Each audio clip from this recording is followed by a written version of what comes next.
All right. Hey, good morning, everybody. It is Thursday morning, June the 24th, 2021, and just a great morning. It's good to be together and just to spend time in God's Word today and to, as we're in His Word, to recognize that He is in our midst. You know, I always say this on Saturdays, and I allude to during the week that whenever we gather together in His name, that He is in our midst. That when two or three of us are gathered together in His name, here He is. And that if we'll have ears to hear what He's saying, what His Word says, that He speaks to us. Usually we're so full of the noise and the busyness, the distractions, that we don't stop to wait on Him, to listen for what He's speaking, and to know that even in those moments of His, when He's speaking words of correction, that it's correction that gives life, that His purposes are good, that what He wants to bring you through and bring you to is good. And so just as we're going to, today's the 24th, and we're going to look at Psalm 84 today, which is one of my favorites, and just to recognize that the Lord is here. And so for us to have a heart to say, Lord, speak to us, give us ears to hear your voice. I never want to get to a place where even though we're digging in and we're looking, in many ways it's a study, it's never to be a study for intellectual understanding. It's to be a study of what you want to know so that you can become. Right? That's the point. If you're studying to, if someone's studying to be a doctor, they don't need to just have the knowledge up here. It's got to be knowledge that's going to go from here to here. That there has to be, that when push comes to shove, when they stand before someone that has symptoms, then that in that moment, that all that they've been studying should come with understanding and with increasing understanding, and that they'll be able to apply what they've come to understand. And as we enter into God's Word, it's always so that we will know and become who He's called us to be. Let me say good morning to everybody. Good morning to my mom. I love you, Mama. Good morning to Jim and Sarah, and good morning to Nicole, and to John and Wendy, and to Emma and Sutton, and good morning to the Eddies, to Lauren and Levi and Valor and Haven and Everett. Good morning, Everett. And good morning to Sonia and Margarita, to Richard and Ellen, and to Pat and Lori. Good morning, you guys. Excuse me. And shalom to Steve. Hope you're doing well, Steve. And Boker Tov to Ruti. Glad you're able to get in today. I know some days you're having trouble getting in there. And good morning to Jerry and to Janet, and good morning to Mary Lou, Boker Tov, Mary Lou, and to Dayspring. Good morning to Dayspring, or good evening to Dayspring, and to Sonia and Naum and Sarah. Good morning to you guys. And let's see here. Pop over here, and we've got good morning to Sharon, and good morning to Pastor Martinez and Sister Martinez. I don't know if you realize it, Pastor Martinez, but I think when you hit the maybe a smiley face or something, you hit the angry icon, so it shows you're angry at the Daily Manna. But I don't believe it. I don't believe you're angry. I love you. Good morning to Sister Martinez, and to Patty. Good morning to Patty, and to Barbara. All right, and to Kathleen. All right. So this Psalm 84 has been, I think it's been one of my favorites since I was in high school. I remember I was at a youth retreat when I was in high school, and the youth pastor from another congregation was teaching like an afternoon session, and he kind of dug into Psalm 84, and it really just stuck with me, and has always been a favorite for me, because there's this longing, this desire, this hunger for the presence of the Lord. It's a pilgrimage. It's a pilgrimage psalm.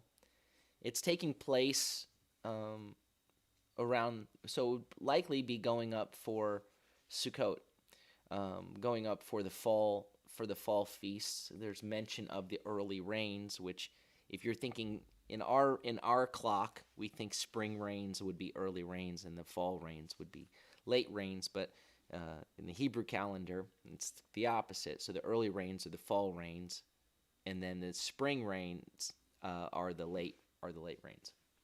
So there's reference here to the early rains, which is fall, and so of course 3 times a year, you know, families would gather together would come together from their different places in Israel, and they would caravan, and they would make the journey to Jerusalem. They would go up to the place where the glory of God dwells, and whether that was after the temple had been built, or whether it was at the place where his tabernacle was when he was still in a tent during the time of David. We're not specifically sure of that. But what you see right out of the gate here is he says, "How lovely are your tabernacles." How lovely, and the word for lovely there is the word for like beloved. Like when you talk about your spouse, the one who you love, this is your, you have such depth of love and a deep affection for this. So there can be this word can refer to even beloved friends, but it's a very deep love. And so he says, "How lovely." So it's not just like, "Oh, it's lovely." It's, "I love your dwelling place." And the word is mishnoteka. Excuse me. Mishnoteka Yisrael, your dwelling places. So Mishkan is is the tabernacle, from the word shakan, which is to dwell. So shakan, to dwell. Mishkan is from the dwelling, or the sanctuary, the tabernacle. And so this is this is plural. Mishknotoch, excuse me. Mishknot is plural, your dwelling places. So this is wherever you dwell, Lord. Wherever your presence is. Wherever you have your sitting, your dwelling there. It's your tent. It's beautiful to me. It's lovely to me. There's a picture in my mind as we were starting, is when you've made a long trip, and maybe it's been an arduous trip, maybe it's been a difficult trip, maybe you've had real difficulties along the way, but you're going somewhere. When you show up,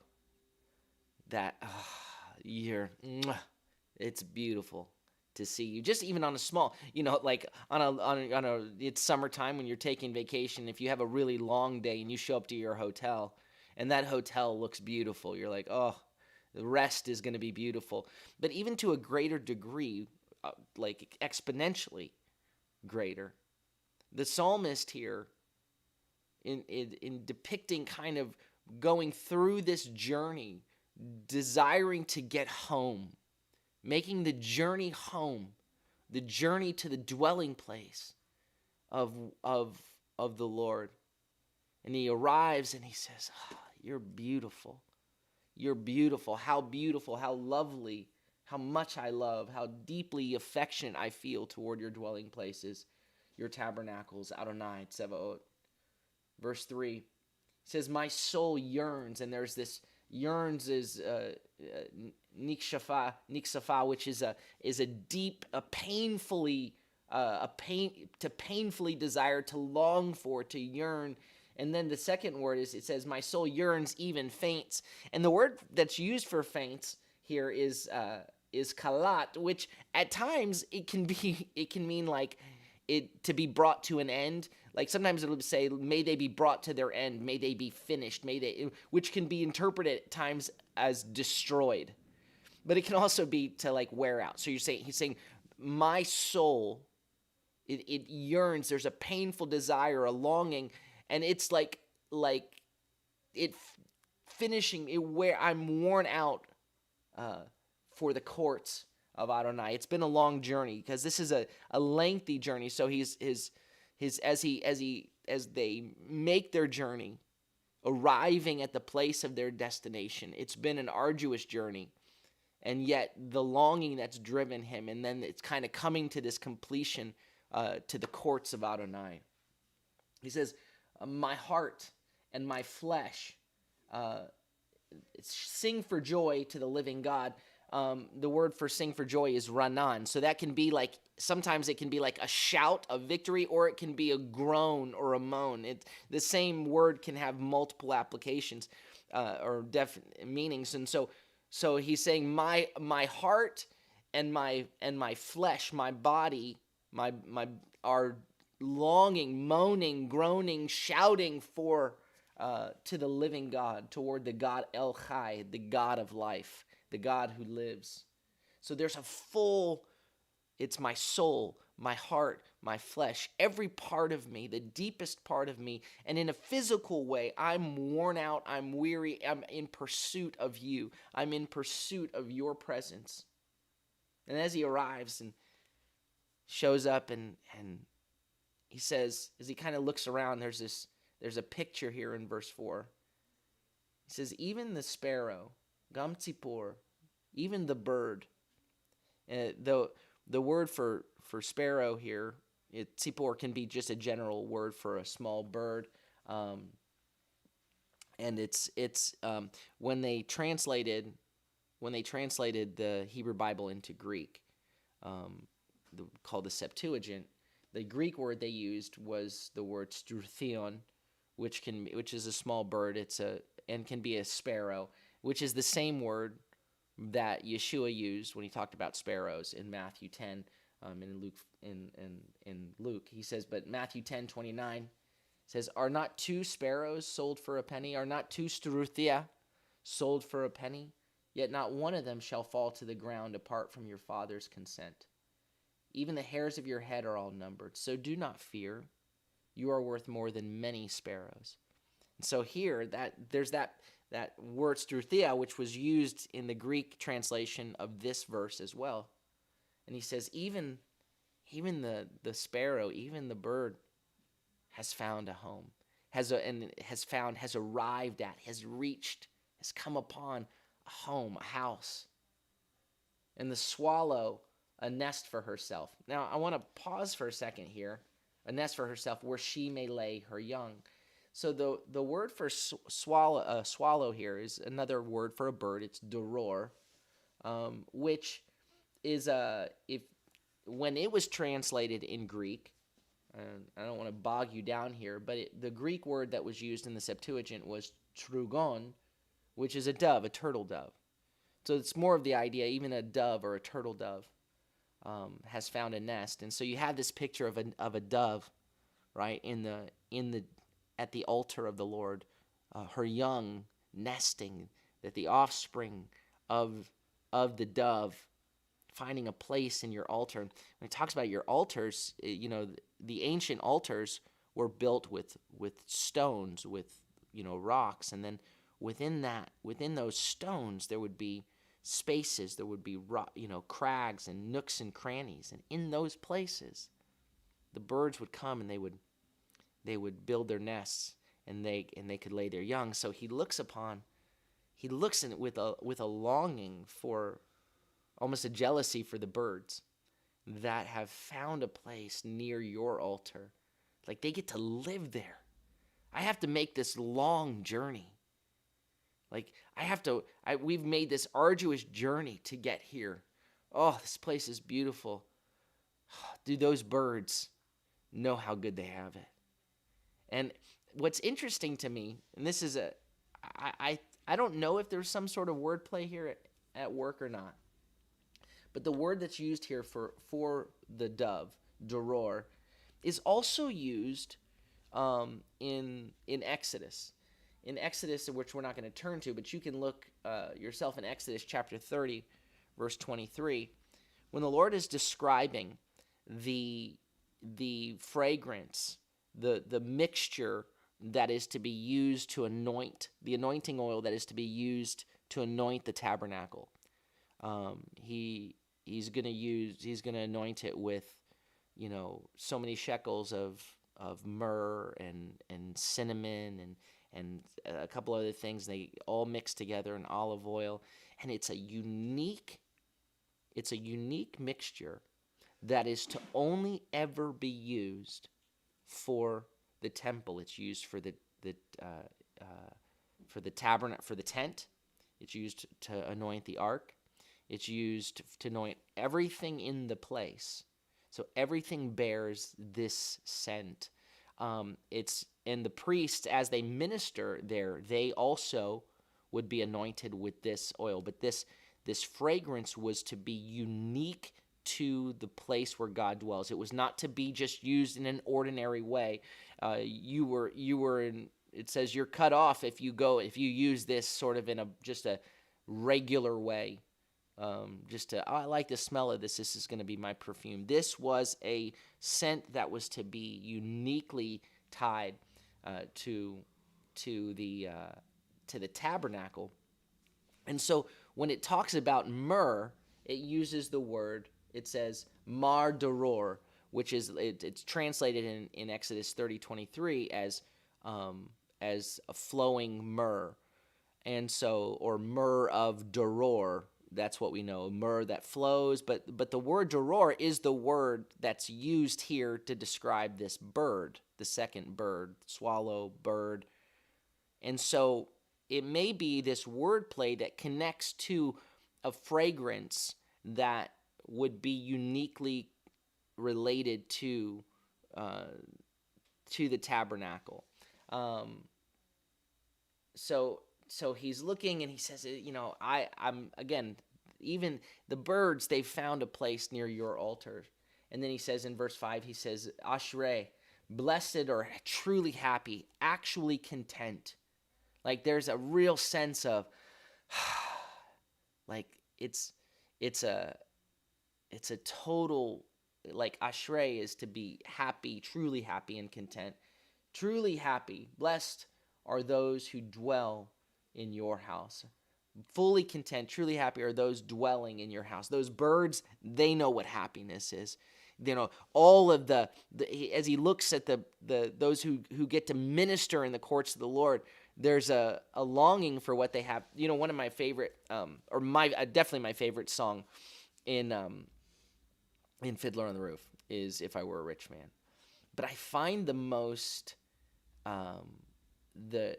I find something expressed in that song. He's saying, "If I were a rich man," he's poor, he's working hard, and yavi divi divi divi, and you see his longing, divi divi divi dum, and all that.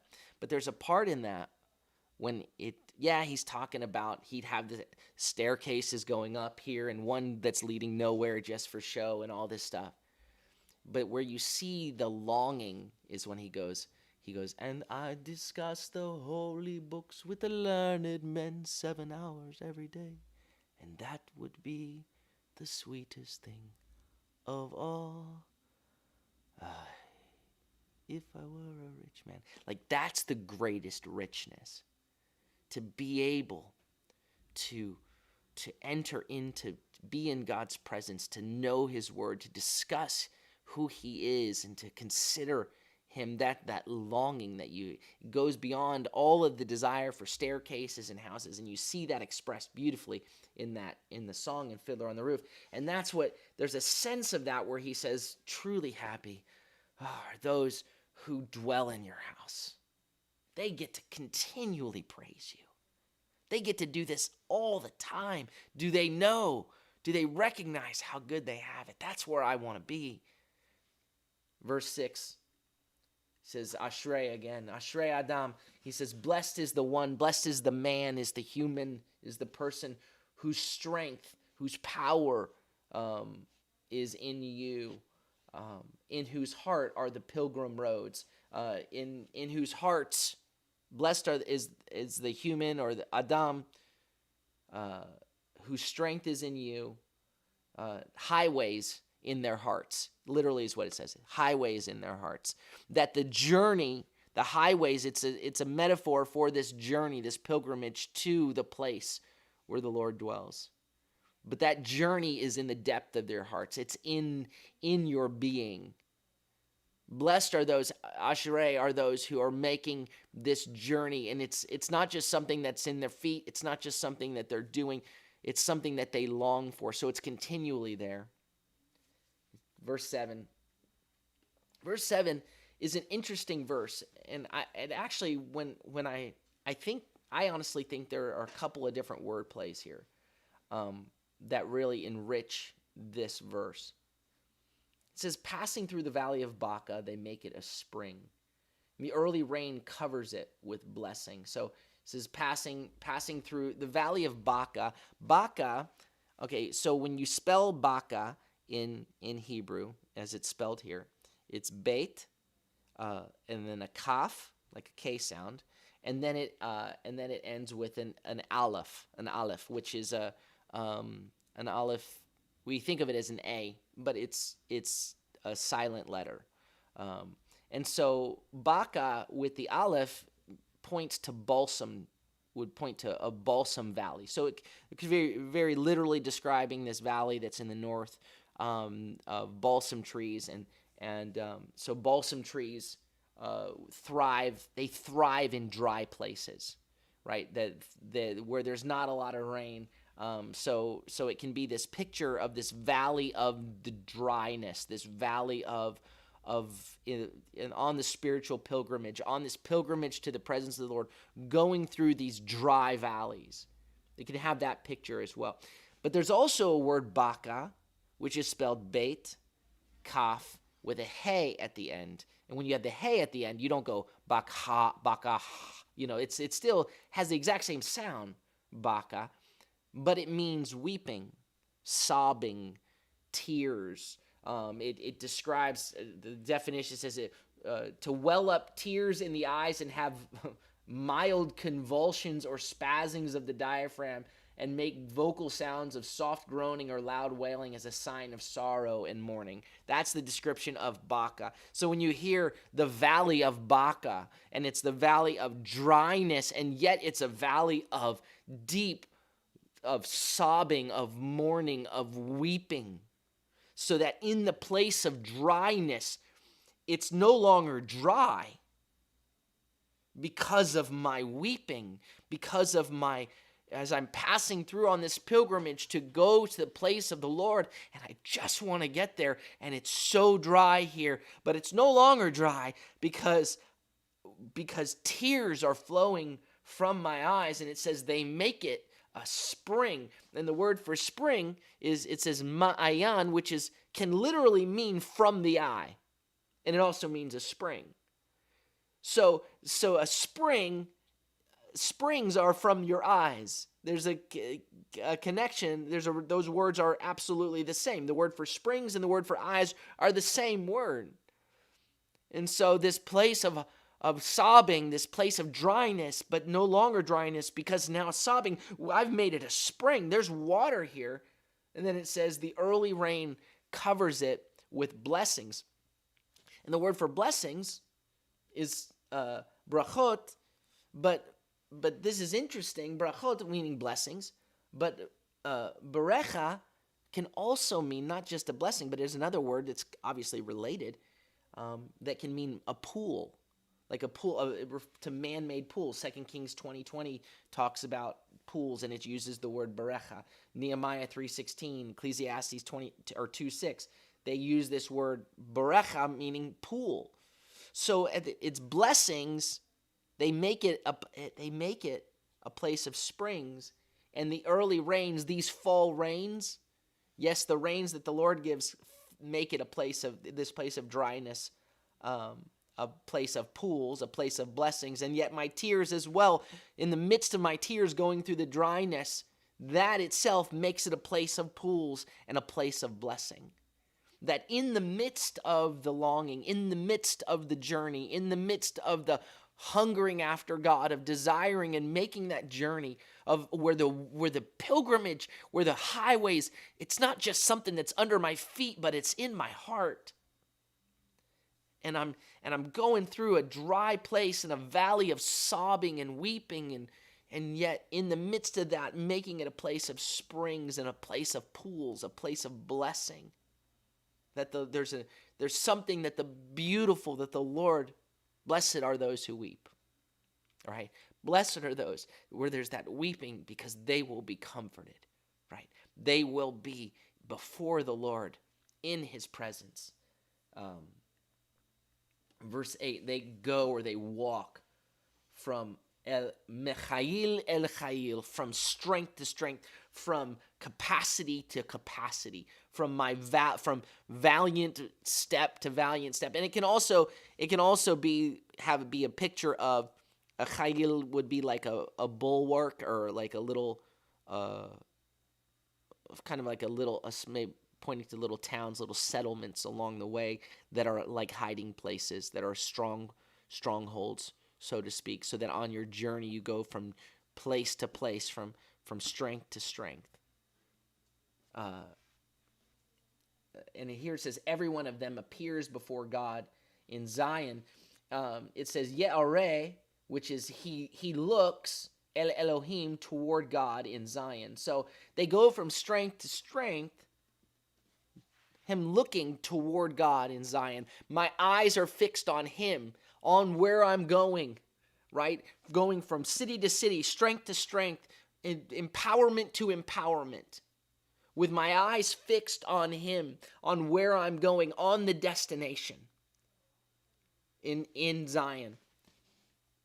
Verse 9, Adonai, and now he calls out to the Lord. Real quick, before we go into verse 9, the verse that comes to my mind when I read that, verse 8, is 2 Corinthians 3:18, which says, but we all, with unveiled face, beholding as in a mirror the glory of the Lord, are being transformed into the same image from glory to glory. That picture, from strength to strength, fixed my eyes on God, right? Being fixed on him, unveiled, by becoming like him, being made into his likeness. That's my destination.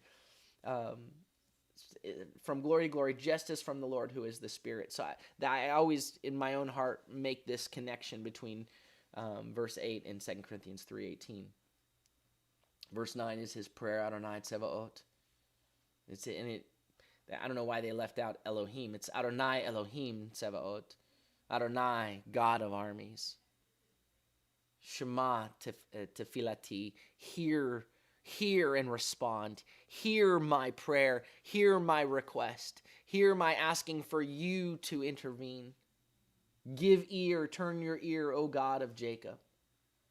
And then there's a Selah to just hear my prayer. And then verse 10, O God, look at our shield. Literally he says, our shield, see, O God, like look at our shield in terms of our protection, that which covers us, look upon, behold our shield, and look upon the face of your anointed. He says, and behold, to look as with an act of favor, the face of your anointed. It says, for a day in your courts is better than 1,000 anywhere else. Literally it says, the way you say better is in Hebrew is it'll say good.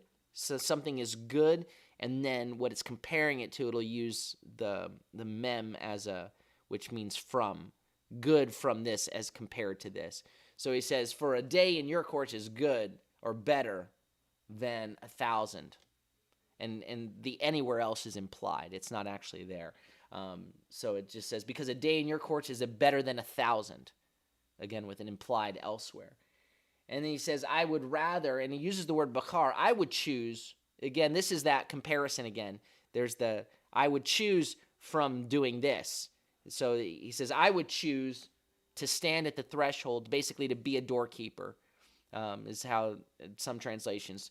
I would choose to stand at the threshold of my God, um, from generations, or enduring. The word medur, dur is generations, but it can also have to do with enduring. From enduring, like in generations, in the tents of the wicked. I would choose, if I had a choice, to endure in the tents of the wicked, to dwell and have my generations in those tents. I'd rather be it says at the threshold, like standing at the threshold in the house of my God. For him to be at the door is to be in the house. Like, I'd rather be there, just right there. And again, this is for the layman who's coming. He's not one of the priests. He sees the priests. He sees the sparrows, those who get to live here, who get to dwell here, who get to minister, and they get to go beyond certain thresholds. He has limitations at this point as to how far he can go.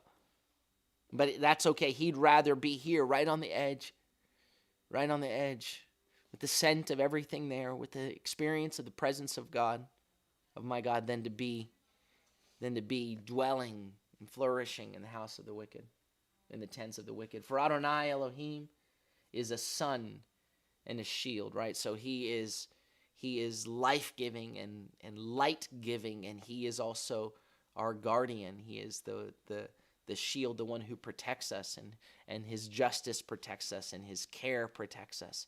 That he is a sun and he is a shield.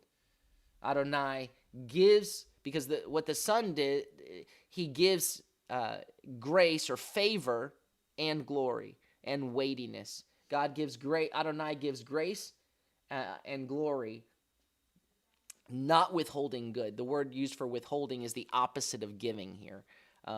He doesn't withhold good. Yimna, lo yimna tov. He does not give good to those walking in integrity, in tamim, bitamim, which is tamim is the word for wholeness, like a simpleness, an integrity, a blamelessness.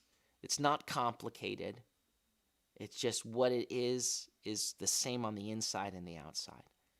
He does not withhold. The Lord gives favor and glory, weightiness. He doesn't hold back good from those walking in simplicity, in integrity, and wholeness. And then it closes with Adonai Tzevaot. Ashrei boteach bach. Blessed. Ashrei Adam. Blessed is the man, blessed is the person, blessed is the human who trusts, whose confidence, whose faith is in you. Adonai Tzevaot. Amen. It's such a good psalm.